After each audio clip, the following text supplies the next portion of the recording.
So today in the next portion we are going to do the explanation of the ball poem.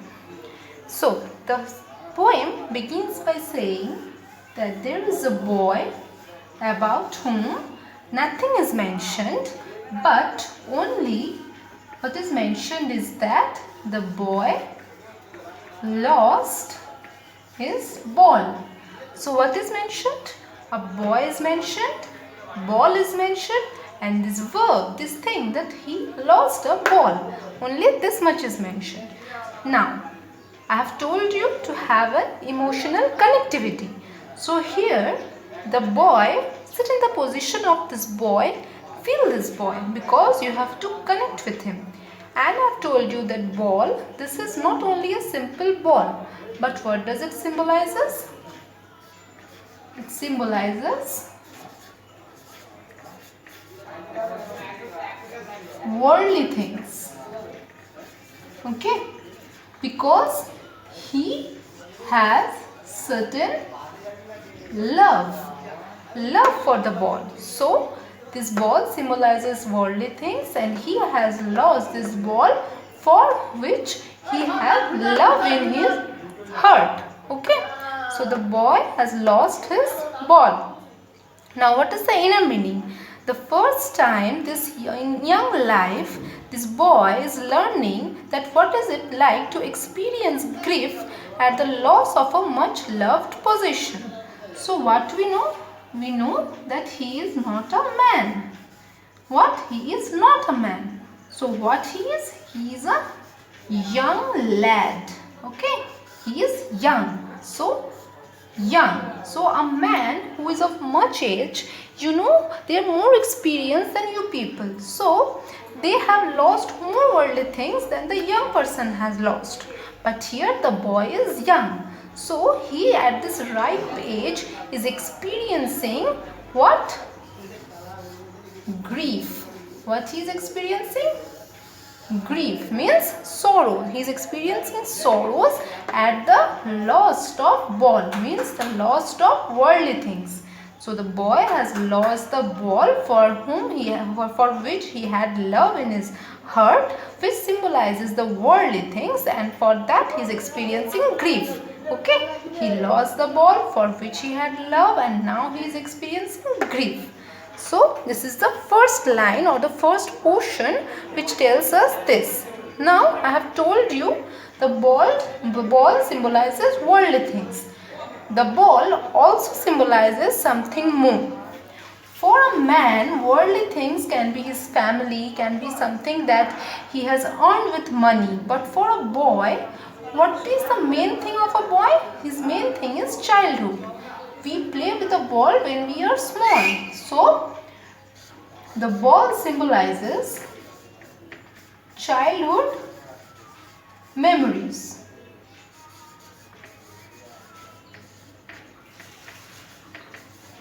The ball symbolizes childhood memories for this boy. So, he has lost the ball, means he has lost some childhood memories, childhood things for which he had love, and now what he is experiencing? Grief. So this is the loss of worldly things. This is the loss of childhood memories for this boy. Okay. So this is the first thing that the poet is saying. Now the next portion. The next thing is that the boy watches the ball bouncing down. What does the boy do? The boy watches. Before this, there was something called lost, and now here it's the boy is watching. What the boy watches? The boy watches that the ball bouncing down the street. The ball, what is the ball doing? The ball is bouncing. The ball is bouncing down the street. The ball is bouncing down the street, and finally it fell into water.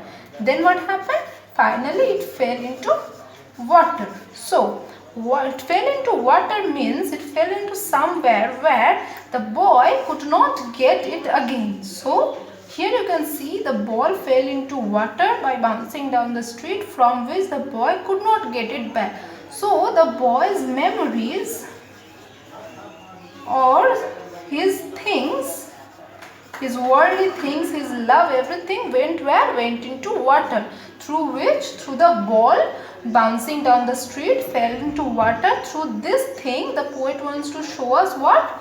This thing, that the boy's memories, his things fell into water. So this is the inner meaning. We are seeing this meaning that the ball is bouncing down the street and it fell into water. But the inner meaning is that the boy's memories and things fell into water. Okay.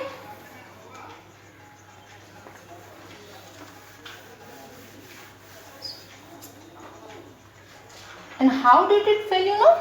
It fell merrily. You can see how did it fall? It fell merrily.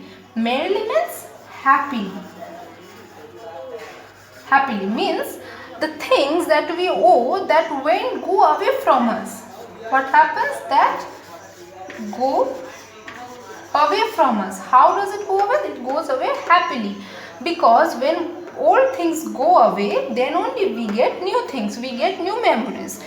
You get childhood ball while you get some type of video games when you grow up. So things changes. And how does things changes? Happily. So this is the nature of creation. This is the law of universe, that old things go away merrily. How does it go away? Merrily, happily. And only in that manner we could learn that how things will go away from us and how new things will come. So if any memories, anything should go away from us, what should we do? We should let it go. What should we do? We should let it go happily.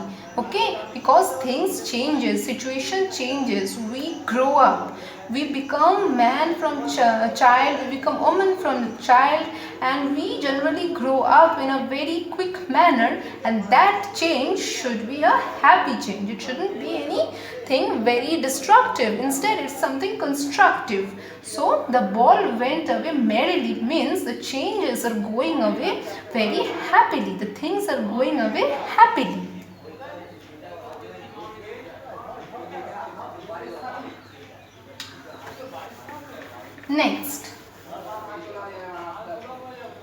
Next is the ball bounces away and lands into harbor. I told you. The ball lands where? Into harbor. So it fell down into water, and I told you the inner meaning of that portion. Now, what is the reaction? What is the reaction of the boy? The reaction of the boy is that he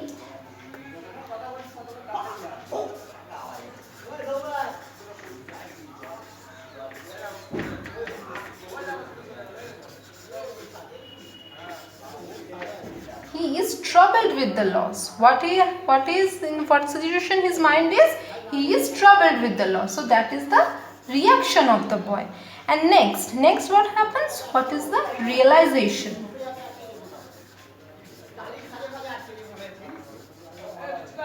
What is the realization? The realization is that childhood days are lost, and like the ball, those days won't return. So realization is that the childhood days are lost and that it would not return. Okay. So this is the inner meaning of the realization of this portion where the ball is lost. So what happens? It is lost and it is not going to return. So this is the realization. Okay, so focus should be on this thing where it is not mentioned. So your focus should be on this thing, that it is not going to return. This is the inner meaning. This is the hidden meaning. Okay, and the normal meaning is that the ball is lost. But the inner meaning is that the ball means the worldly position, the childhood days would not return. That is the inner meaning. Okay, so this is the realization and this was the reaction. Next. Why is the poet writing all these things? Why is the poet telling us that something is lost? Why is the thing lost becoming so important in this poem? What does the poet wants to teach us? The poet wants to teach us that the boy should learn the meaning of lost. What should the boy learn? Meaning of loss. You should learn the meaning of loss. You should learn that things changes. You should learn that things changes. So this is what you should learn from this. The boy stands rigid, trembling and starting down. So how does the boy stand? What is the condition of the boy becomes? He becomes rigid with grief. Okay, so this is the condition of the boy. Whose condition? The boy's condition. What is the condition? He becomes rigid with grief. Why? Because his ball is lost. What does the it means? It means the meaning of loss and the things changes. For whom? For the boy. So this is the connection. The boy is rigid for reaction and the thing what happens is loss. And what is the inner meaning? The meaning of loss and that things changes for the boy. So this is. So ultimate means final. And he was shaking with grief. Okay, this means what? This means sadness. Okay, this grief means sadness. And he was rigid. Rigid means what? Rigid means stiff. Okay, you already know these meanings. These are very common meaning. So there is nothing tough here. So rigid means stiff and grief means sadness. And what are these words with whom these words are applicable? To the boy. Why? Because he lost his ball. And what does it mean? Things changes and should understand the meaning of loss. And that is why the poet says that I don't intrude.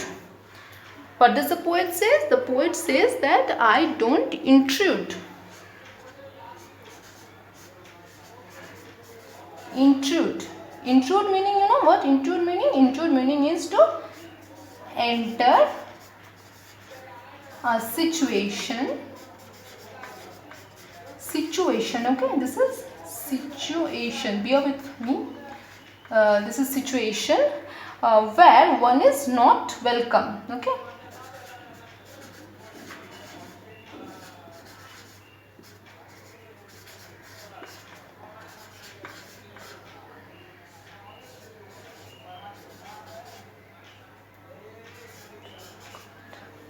okay. So the poet is not interfering in this condition of the boy. He is not intruding. He is not entering. Where he is not entering? Into this condition of boy. Who is not entering? The poet. Why? Because the poet wants that this meaning of loss should be learned by this boy alone. This boy should learn the meaning of loss alone, so he is not intruding. Okay. So this is the basic structure of this poem. And next, the poet says that there are other balls also. What does the poet say? The poet says that there are other balls also. Why are you worrying if there are so many balls? But no. Can anything, any play of any type of sports or any type of game that you have been playing in childhood, can that be replaced? You only think that is there any special doll for you or any special car for you which you still remember, which was in your childhood. Like I used to have certain things, and still today I at least love my dolls. I love my sports thing. I love everything that I used to own when I was a small kid. So those things can't be replaced. I grew up and I got many things related to studies, and you people are also getting such things. But those childhood memories, no, they stay in our heart so much. And so just imagine that how it feels that you can't see that thing again, you can't see those things again, you can't see your favorite things again. So how does you feel? So that is the thing the boy is feeling. So no other ball could replace that particular thing that the boy has love for. Okay, so the boy has love for those particular things. So no other ball could replace that position of the ball which this boy had in his heart for his ball. Okay, so a dime. See this, a dime. A dime means 10 cent. Okay, 10 cent means some money, okay, some amount of money. We have seen pesos, you remember, we have seen pesos in a letter to God. Here the thing is cent, okay. So you people are getting so much knowledge about currency. I'm so admiring this thing that you people have already learned that Mexican people uses pesos. When I was at your age, I was unaware of this fact. So now you have learned this cent thing. So remember, cent, 4-letter word, C-E-N-T. Dime also 4-letter word. So what does this cent means and dime means this dime or dime means 10 cents. So this amount of money is necessary to buy another ball. To buy what? Okay, forgive my drawing. Okay, so this is something like ball looks. Okay, so for another ball a dime is sufficient. So it's not a huge money, it's very less money, but can that replace, with this money can you buy the emotions? No, you can never buy any sort of emotion with this 10 cent. So a ball could be bought with this type of money, but no other ball could replace the boy's love for his ball. Okay, so the loss of personal things, the loss of worldly position, the things that changes, all this thing happens in this boy's life, and the boy has to bear with it. He's stiff, I've told you, with grief, I've told you. These are the key words, and so nothing can replace that position. So this is the thing. Up till now we have done just this much, and in the next lecture we will see what else the poet says, what are the other sorts of meaning that the poet wants to convey us, and what are the other things that the poet wants to say through this poem about you, about me, and about this boy. Okay, thank you.